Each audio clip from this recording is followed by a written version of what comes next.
Soon afterwards, I receive a phone call from CBS. My producer friend calls me to tell me that my documentary has officially been canceled. All right? I'd never received a phone call like this before in my career. I know what this is called. This is called censorship. This is revolting. And then I throw nothing out. It's right here. Kept it as a souvenir. Here it is. Dear George, congratulations on all your awards. Keep up the good work. You're fired. Best of luck in the future. That's showbiz, as they say. He decided to press on alone, and that's how he came across the Wilson file. Every time, the result was the same, okay? When I was researching Stanton or researching Glockenstein at the University of Ohio, as soon as I felt I was getting somewhere, the result and the answer that I found was the same. Classified national defense. Secret national defense. Classified. The secrets in the Wilson file were embarrassing to certain people. A few weeks after his interview with Bill Stanton, he contacted Sophie Glockenstein. I cannot talk about this.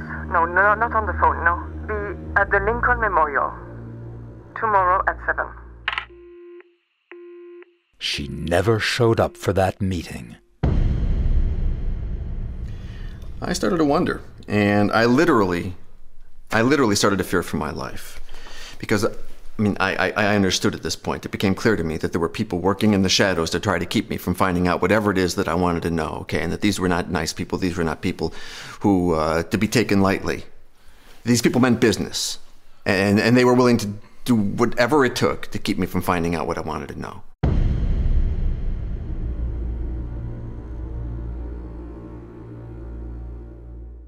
I'm now confronted with multiple obstacles blocking my path. And I think to myself, where to begin?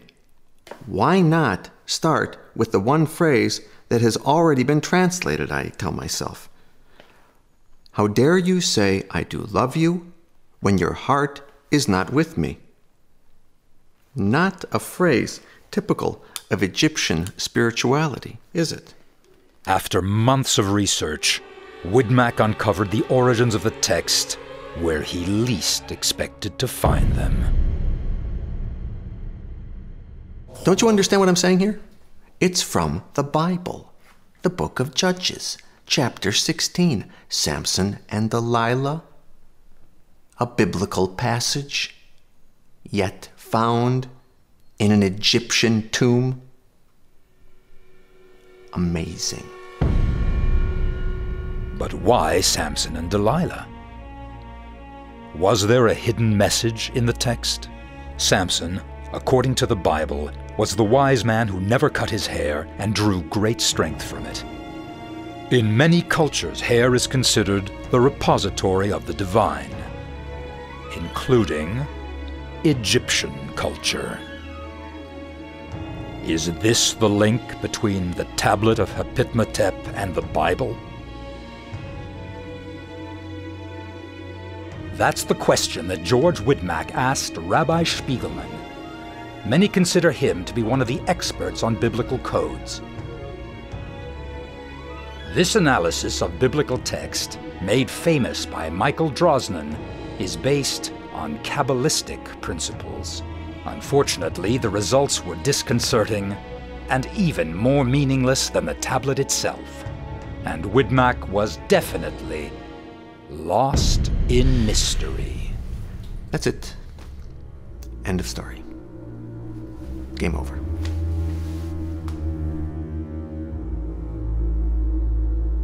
"20 years later, we tried to show the results of Spiegelman's work to biologists.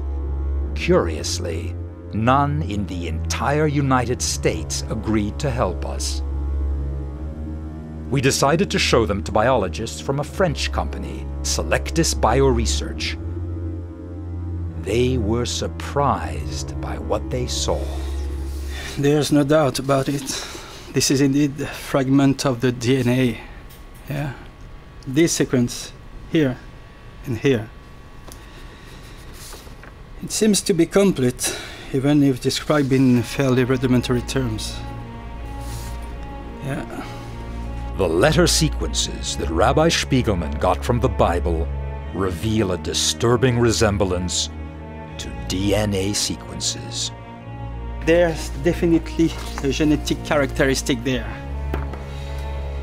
It's as if everything comes together in the diagram. It's coherent right down the polymorphism. What does this characteristic mean?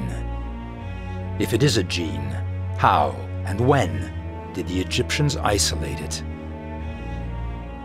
Intrigued by this enigma, Selectis Bioresearch offered to study the question. Last year, in 2009, the Department of Defense finally made a decision that George Widmack had been waiting 20 years for. I've dedicated my life to this fucking project. This thing has consumed my life, okay?